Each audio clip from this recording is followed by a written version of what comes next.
Welcome to the war. I just got back home from Cold Wars 2025, and I thought I'd put together a quick montage of how I found the convention. I'll start with just a little montage of the show itself and some of the games that I played, and then get into a little bit of an unboxing or an unpacking of my loot here, so you can see everything and just share my overall thoughts on the show. So let's roll the clips. So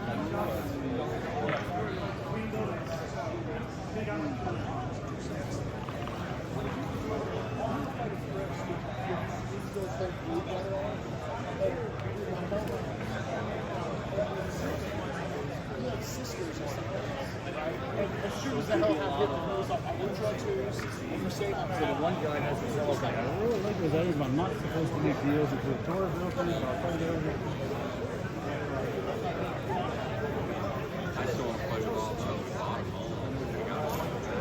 Commander? Like, so he was hammering me one For this E here. So it must be his son. So maybe, okay. So if you would get one and line him up here while I get your artillery out. So maybe I want to get the front. Maybe I want to get them in here somewhere, and then just play across. All right. So you've got. So how many 6-pounders you got on? Probably on support. It's going to come up on his flank, right? But this one's going to continue moving that way, right? It's not going to continue.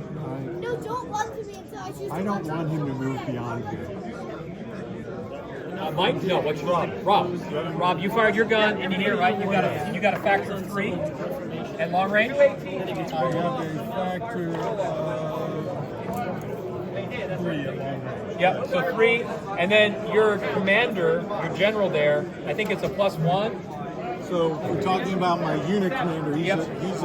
Oh, Okay. wait, for threat, right? 2. For threat, yeah. So that's a 5. Yep. So 5. It's not a multiple of 9. So you're going to die +5.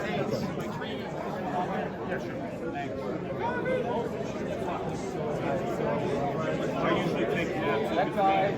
That's why I like getting the I get tired too.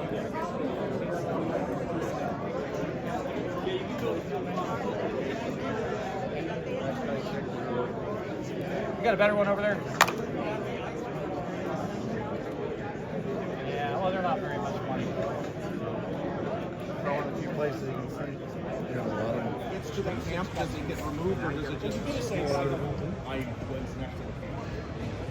All right. You got a lovely way?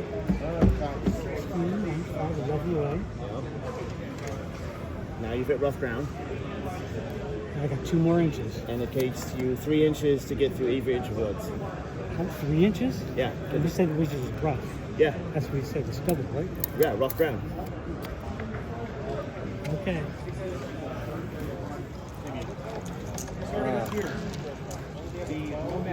These guys are my heavy cavalry, but no barging, so they can move up to 16 inches. Okay.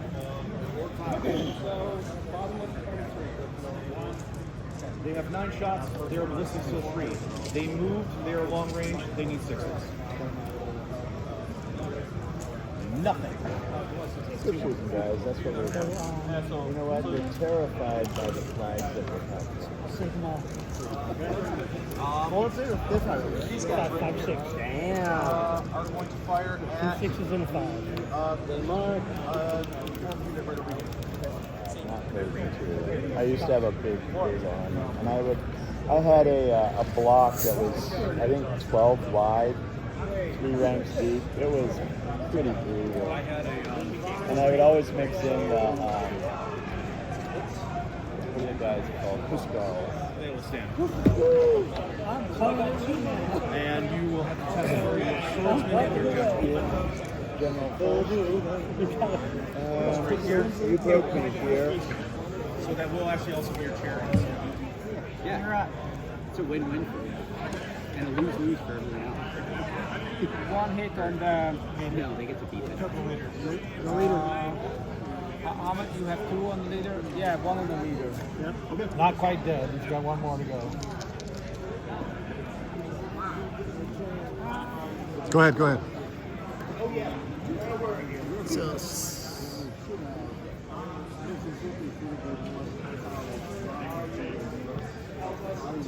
Good, good trip. He knows shit. I'm running into you, man. This is Battle of the Silk Road. So ancient Romans versus Han Chinese, but with stuff.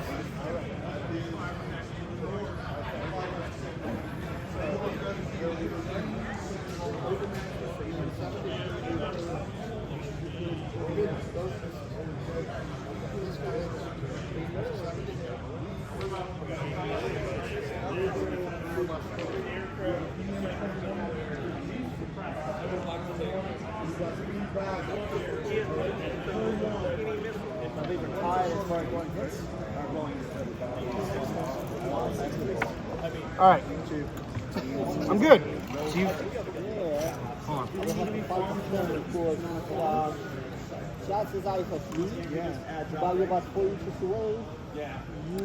Thank you. I almost forgot that. And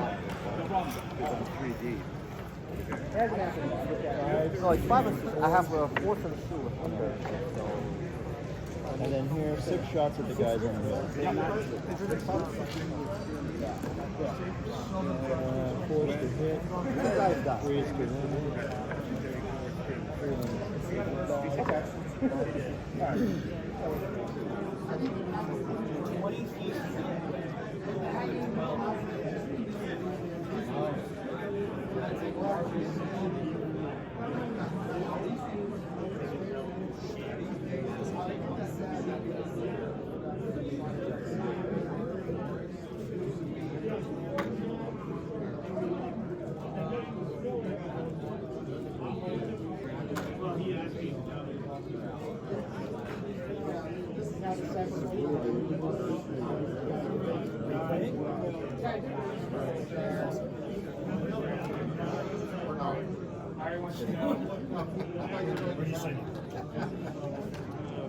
Roll to get them 2 moves, and they get a modifier from Lee right there.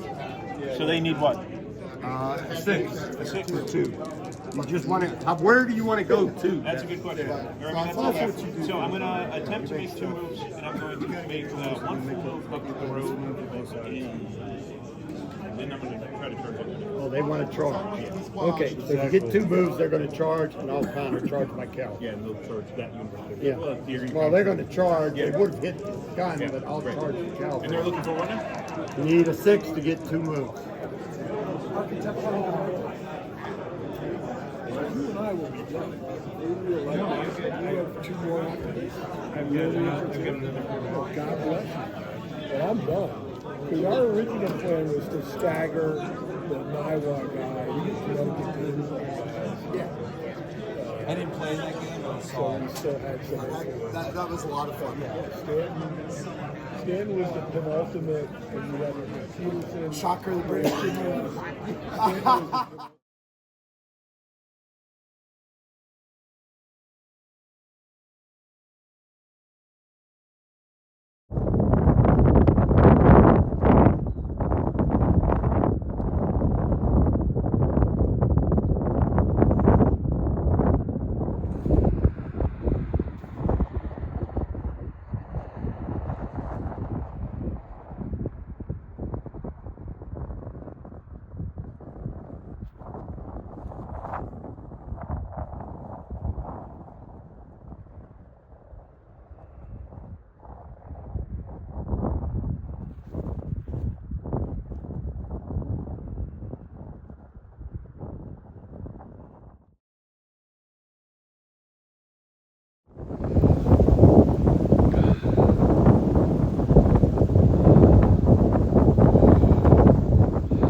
So there we go, and you'll notice it was a shorter montage than I normally put together, but also it was a significantly smaller convention, which is by no means a bad thing.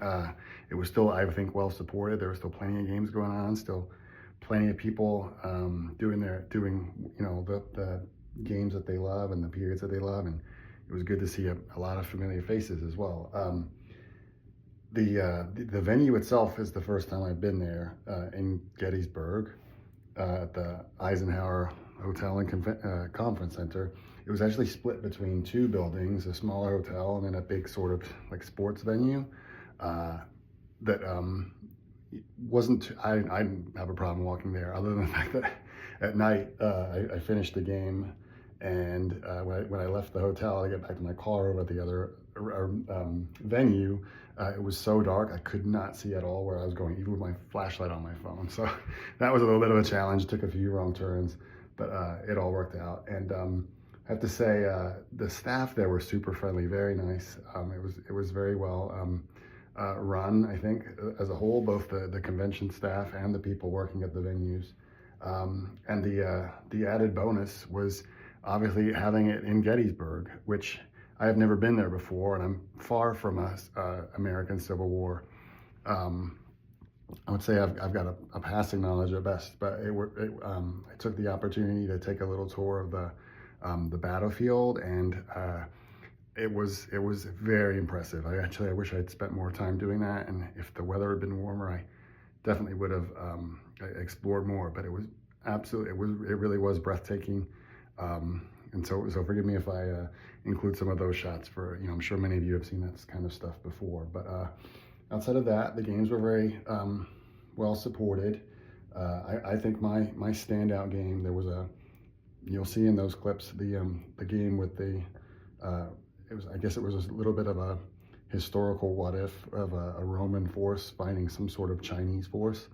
It was incredibly imaginative and well put together, and it just, visually striking. So that was a good one to see. You can also see I played in a Warhammer Ancient Battles tournament. I used my Celts, absolutely got my butt handed to me, but it was still fun to play and play with some familiar opponents. I'm such a great group of people that those games are with. And forgive me, my favorite game was actually the second one, against the guy who hadn't played Warhammer Ancient Battles for quite some time, but he brought his early Imperial Romans, and I had my Celts, and we literally just lined up and crashed into each other. There was nothing fancy about it, no shenanigans, no weird rules or anything like that. Just two armies just hitting each other. And while I was able to make a pretty good jab on his left flank, he absolutely gave me an uppercut on the right. And so that one didn't work out so well, but I think that could have gone either way on the dice roll. But it was still a lot of fun, and I'll get to the unboxing in a minute, but I get this consolation prize, if you will, of a Persian mounted commander. But more on that in a moment. And then outside of that, I was going to play in a couple of other games. I think I just got a little bit tired after playing in the tournament, but previously I'd also played in my first game of the Napoleonic rule set at Sans Resultant. Well, I think it's a pretty game, and it's a very well supported game in terms of models, and the rule book is nicely presented and put together all pretty well. Just not the game for me. The other guys playing it, I think most of them seem to be having a good time and following it. It made no sense to me.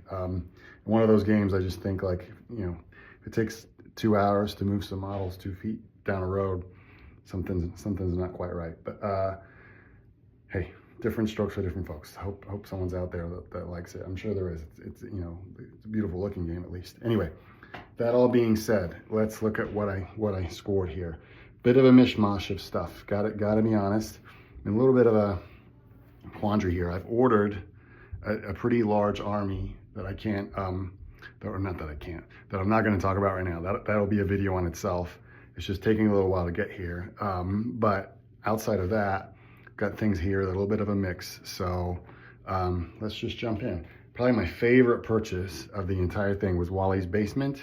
Normally, I find that I always surprised by what people have there, and usually pick up a bunch of books. I really didn't see any books that I wanted there this time, but this guy was selling a whole bunch of Perry Napoleonics that I just had to snap up. And starting, again, totally coincidentally, he had this pack of, or these packages of Brunswickers, which I was doing a little bit of wish listing the night before and thinking to myself, man, I wish there was a vendor or someone at the conventions that sells metal Perrys, you know, in kind of in scale, looking at these Brunswickers, which I just think their uniforms look cool. I don't know too much about them.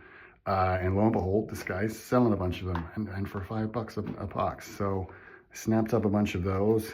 He had a different unit, a Lieb unit. I wish I'd picked those up, but hang on, I think I opened one of these just to take a look in. Yeah, I know, I mean, they look like standard Napoleonic marching dudes, but they're gonna be done up in their black uniforms, so excited about those. Also, and again, wishing I'd snapped up more of these boxes. He was selling all of the Perry plastic boxes for $15 a box, so got a couple of those to fill out the ranks. Those are always helpful. Let's stick on the Napoleonic theme. Also for the Brunswickers that I showed, I went to my friend, the flag dude, who I'm so thankful was at the convention, and I picked up a couple of flags for the Brunswicker unit, so they'll be ready to go with those. And then let's see, we'll keep going with the Napoleonic theme here. A little bit of an impulse buy, but I got the French chasseurs of the Guard, filling out my French cavalry some more. Again, no real like battle that I'm aiming for, even period, maybe the later part of the war, but or the Napoleonic Wars, but these are very much like, I like the look of them and I paint them. And then also got the itch to get some of the Middle Guard for the French, and got an associated flag, again from the flag dude, that he told me was used by a company, I think from Turin, which I'm gonna do some research there and read up on the history of that and try and get those painted sooner than later. Again, wish listing a little bit here, filling in the gaps for the Barons War. Definitely wanted to get some of the War Games Atlantic foot sergeants. So 24 of those. That's gonna really bulk out my force. I can't remember if I mentioned this before, but I did get some of the peasants as well around Christmas. And so that between the peasants and these, that's really going to fill out my army. I'm holding out though for the mounted foot sergeants and the mounted knights. As much as I love the Victrix models, I want to keep everything War Games Atlantic scale wise for those. And then shifting gears, I planned on buying Hail Caesar version 2. Again, this is a little bit of a tease ahead of my next project, or big project, I should say. But outside of that, I have been thinking about, after having built my Macedonians, that I'd want to create a force of Persians to go against them. So I'm dipping my toe in. I was toying with the idea of just buying everything, and then kind of got cold feet. So I'm going to start with some of these unarmored cavalry. The main thing holding me back, I can't figure out the list that I want to use period-wise, and depending on the rules, this army, the Persians or ancient Persians, it just seems a little disconnected to me and illogical in how it's all put together. Lots of allies, lots of mercenaries, not so many actual Persians, and then the periods don't seem to add up to with the list that I'm looking at. So trying to figure that out is definitely a thing. Outside of that, yes, excited to get the book here finally. It's been a while, and then I got a whole bunch of speed paints for a number of different projects. Again, really filling in some gaps, but I'm enjoying these just as much as contrast paints, which is surprising because I've historically had really bad luck with Army Painter products, but I think those are going to be they're going to help me fill out what I've got going on here. So that's everything. The only thing left to say, I think, is thanks everyone for watching. And I believe this is my 100th video on the channel. I know we don't keep track of stuff like that, or video views and subscriber counts and all that stuff. I really don't care. But I think 100 videos is kind of a milestone. That's kind of cool. At some point, I'm going to have to go back and watch some of them and see what I was working on back then and how it got here. But anyway, if you're one of those people that have been watching all these, I really appreciate you. And it's always just good to share the hobby. That's what I love to do. So anyway, thanks for watching. Here's to the next 100.